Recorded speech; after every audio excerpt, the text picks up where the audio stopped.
Good morning, everyone. Welcome. My name is Menachem Creditor. It's my honor to serve as scholar in residence and rabbi for UJA Federation of New York. We bring you Torah and music, blessing, and community every weekday. We've been doing so since March 18th, 2020. Today it is Friday, July 17th, 2026. It's good to see all of you. It's Erev Shabbat, almost Shabbat here in Jerusalem, where I've been blessed to spend the last 2 weeks and a bit with the support of UJA, learning at the Shalom Hartman Institute with fellow rabbis from all over the world, with educators from all over the world. This will be my last broadcast from Jerusalem. What a gift to share it with all of you. Let's see who's here so we can say a few good mornings. We'll sing a bracha for learning, and then we will get ready for Shabbos. Linda, it's good to see you. Hope that you are well. Let's see who else is here. We'll say a few hellos, and then sing a bracha. Lydia, hi, and Shabbat Shalom to you too. Arlene, Boker Tov, Hineni, I'm with you. Okay, let's take a breath. We'll sing a bracha and learn some Torah. Yai lai lai lai lai, didi yai lai lai lai, didi yai lai lai lai lai, ai ai lai lai, Baruch Atah Adonai Eloheinu melech haolam asher kiddushanu b'mitzvotav v'tzivanu la'asok b'divrei Torah la'asok b'divrei Torah hafoch ba V'hafoch ba la'asok b'divrei Torah. Didi ai lai lai lai lai, didi ai lai lai lai, didi ai lai lai lai lai, ai ai lai lai. So good morning, everyone. It's so good to see all of you. Most of all, my beloved wife, Neshama. Hi, love. It's good to see you. This is the last broadcast I'll be doing from Jerusalem, where I've spent the last 2 weeks and a bit with the support of UJA, learning at the Hartman Institute, meeting with UJA staff here in Jerusalem. You might notice a drab background, but that's because I chose a strong Wi-Fi connection over beauty. So trust me, outside is all the beauty that I've been sharing on my own social media feed and in the past broadcast, but I knew that today would require a stronger connection. So we've always got that, but now the Wi-Fi is working too. It's good to see all of you, friends. It's broadcast 1593. Thank you, Penny, for letting us know. There is a lot to talk about this Shabbat because not only do we read the first Torah portion of the 5th book of the Torah, that's Parshat Devarim, in the book of Devarim, but we also mark this moment called Shabbat Chazon, the Shabbat of vision. That is named for the words of the Haftarah, the prophetic reading for Shabbat, Chazon Yeshayahu. Isaiah prophesizes. And this prophecy is not a happy one. This is about the destruction of Jerusalem in 586 BCE and then in 70 CE. Shabbat Chazon is always the Shabbat just before Tisha B'Av, the 9th day of the month of Av. That is a complicated feeling to be carrying in the very alive Jerusalem, where the most frequent thing you see is incredible construction for a light rail. This beautiful above-ground train that is going to reinvent the city for countless people. To talk about the destruction when construction is happening is such a beautiful contradiction. We are alive. We are so very alive. Let me teach just a little bit of Torah from a new book that I bought today, a new sefer. This is called Zechor LaYitzchak, right? Remind Isaac. And I went to Mea Sharim, the ultra-Orthodox section of Jerusalem today, so I could buy a new sefer. I try to make one visit every time I'm here for an extended period of time. And this is a collection of comments by a rabbi whose name was Yitzchak Yechiel Yakubovich, He died in 2016 after serving for 66 years as the chief rabbi of Herzliya. And he modeled the kind of rabbiing that we really need in the world. And so I wanted to say a word about what that means and then quote him a little bit. The power of his model is staggering because for 66 years he served as a very, an ultra-Orthodox rabbi of a diverse city. Herzliya is a very diverse city. And while he remained true to his principles, which I might take issue with here or there, he knew that he was a rabbi for everybody. And so his lessons were very much about Jewish identity and creating a city, because he served as chief rabbi from 1930, before the state of Israel, until he lived from 1930 until 2016. He served as chief rabbi for Herzliya from 1950, so just after the founding of the state. But what he represents is a very important part of Israel. Ultra-Orthodoxy is not one thing. And if it can become integrated in society, of course there are challenges, but what a thing for us to understand that the holistic identity of our people includes all of our people. Those are hard things to hold on to, especially since today was the last day of the current Knesset, and what the current coalition did was push through some very, very hard right political measures. They might become symbolic depending on the elections, October 27th here. But this is a moment where understanding that we need each other is very important. So let me share with you some of what Rabbi Yakubovich wrote on this Torah portion. Now, in order to understand what he's saying, I'm going to do a little bit of correcting here. Good. In order to understand what he's going to say, you need to know the word Echa. Echa is the name of the book of Lamentations that we read on Tisha B'Av this coming week. Echa also means how or alas. Echa means the sound of a sigh. And Echa is what we experience on the inside and liturgically, the way we daven and the way we read, on Tisha B'Av. So in the Torah portion this week, the one we always read leading up to Tisha B'Av, is this phrase. This is from Deuteronomy 1:12. The Hebrew is Echa esa levadi. How can I carry by myself? How? Ow. How can I carry by myself? Moshe Rabbeinu, Moses, our teacher, has struggled because we're not easy. And he is also recounting his entire life.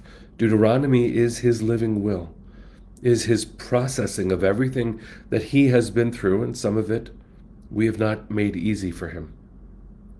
So there's a midrash that puts three uses of the word Echa side by side. Moses says, Echa esa levadi, how can I carry them?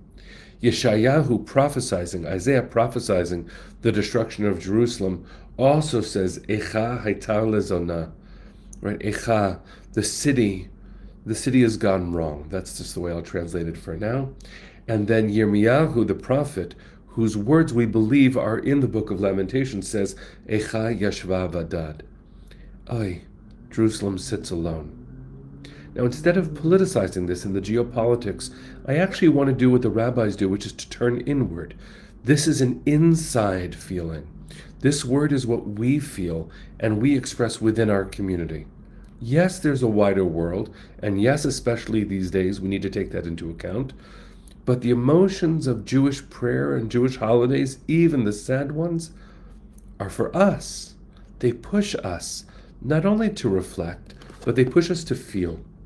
And so Rabbi Yakubovich says something very interesting. He says, I want to identify hamahalach ha'echad, one process that brings together these three kinds of Echa. Remember, it's Moses, Isaiah, and Jeremiah. They all say Echa, ow, but about different things, he says. Moses says Echa because it's very hard to hold us together, to guide us when we don't want to be guided. Isaiah says ow because he sees us doing wrong. We've already moved off the derech, as they say. We've moved off of the path. And then Jeremiah, after that, and what Rabbi Yakubovich says is still true today, and I would affirm that in some very important ways, is what it is to feel alone. And I don't mean isolated by the world, I mean to feel alone. That Jerusalem, in its destruction, felt alone. The city personifies our hearts. And our hearts are certainly just like the city today, under construction. And within our own people, under attack. Because of all of the external things we've been facing, we do not look within as much. But if you've been tracking the current events in Israel, both political, emotional, social, these are moments of great fracture, even with the great rebuilding. And so he says something very beautiful at the very end. And I'm just going to read it to you in the original and translate it. This is Rabbi Yakubovich's words. And here we see with our own eyes, Devar zeh, this issue, be'avon sinat chinam, with the sin of causeless hatred. Now you might not know that we believe that the temple in Jerusalem was destroyed because of hatred. Here's the thing to remember. That's not why the temple was destroyed. The temple was destroyed because Rome wanted to destroy us because we were rebelling against Roman authority. But the rabbis, with their creativity, turned it into a moral lesson that we could learn even from that. What is the response to that kind of destruction? The response is we have to learn not to cause hatred within our community. And we are facing lots of challenges to that without addressing any of it. I just want to name that it's a problem. Sinat chinam, hatred within our community, is a problem. And this is how he ends. Shegam ata achar hachorban ein mitchazakim bazeh. And now, even after the destruction, he might have meant the Shoah, but we're talking liturgically about after the destruction of the temple. We haven't strengthened ourselves around this. Ela adarabba, the complete opposite. Hadavar na'aseh garua yoter v'yoter. It gets worse and worse, the kind of hatred that we feel toward each other, the kind of internal violence in our community. V'yirmiyahu zo'ek ve'omer echa yashva vadad. And Jeremiah, whose words we will read in Echa, says, oh, you're alone, I'm alone. We're not supposed to be alone from each other. Hishlichu hasinat chinam miadchem. Throw that causeless hatred from your hands. Throw it away. V'tisku levinyan bimhera v'yamenu. Amen. And we should merit to be part of rebuilding our people, rebuilding our world, soon and in our days. Amen. With these words, friends, with these words, we could do so much. With these thoughts, we could build so much. I'm in Jerusalem right now, trying to channel all of this and process all of the amazing experiences I've had, both including UJ's work in Israel, which I was privileged to learn from those on the ground directly, the learning that I was blessed to do, the support of UJA and all of our community, the gorgeous people I was able to meet, old friends I was able to reconnect with. There's so much love. And I experienced that in a bubble because I didn't stretch beyond my comfort. And that is something we are going to need to do if we are going to heal our people. We are in the 9 days leading up to the 9th day of Av. And our rabbis have taught us to understand that Tisha B'Av is what happens when we let hatred seep into Jewish communal discourse. We're going to disagree passionately, but let us take these days and this Shabbat, a Shabbat of Chazon, a Shabbat of a vision of destruction, but if you just take the word vision, it could be the vision we need, the warning of what happens when we let hatred seep into our language, into our hearts. So friends, let's do this. Seriously, wherever you are, I'm going to do it with my hands, you do it with yours. Whatever needless, ugly hatred and judgmentalism within our people you've been holding on to. Because it's so much easier to say, but those other kinds of Jews hate me. Forget that. That's not the lesson. That's their work. That's their work. But they're our sisters and brothers, and they should do their work. But that doesn't mean I don't have to do mine. So take it in your hands.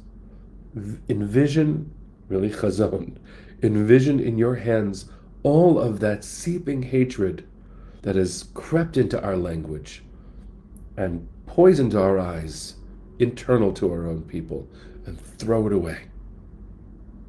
Throw it away. That's what we need. I want to give you one glimpse into how that touched my heart today.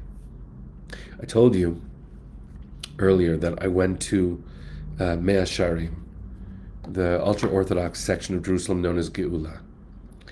And it's an interesting last visit to make within my time here. Because, of course, those are my people, but an ultra-Orthodox setting is not where I often go.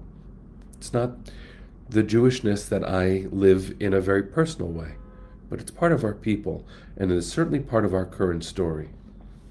The dynamics right now, especially in the state of Israel, regarding the ultra-Orthodox, makes it very easy to say hateful things. Now, yes, there are political things that I believe need to happen regarding the ultra-Orthodox. But how do I feel about them as my sisters and brothers?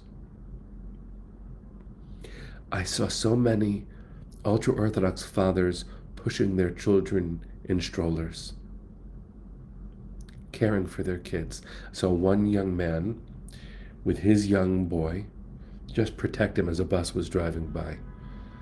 I saw different kinds of Israelis interacting in Geula, women wearing pants and being treated with respect. Now, that's not always the case, but it was the case. And these are days where we need to look at our people, the people in our family with whom we disagree viscerally, and we need to love them. We might need to fight, but it cannot be a fight that takes on hateful terms.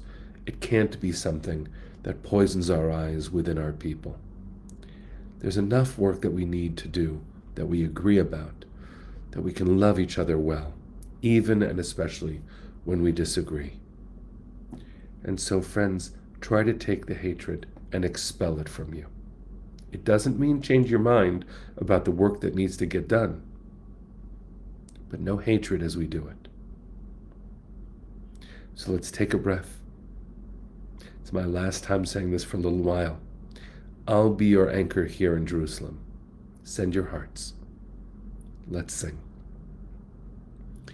Kol od balevav penima nefesh Yehudi homia ulefate mizrach kadima ayin letzion Sophia od lo avda tikvateinu התקווה בת שנות 2000 להיות עם חופשי בארצנו ארץ ציון וירושלים להיות עם חופשי בארצנו ארץ ציון Virushalayim. Am Yisrael Chai.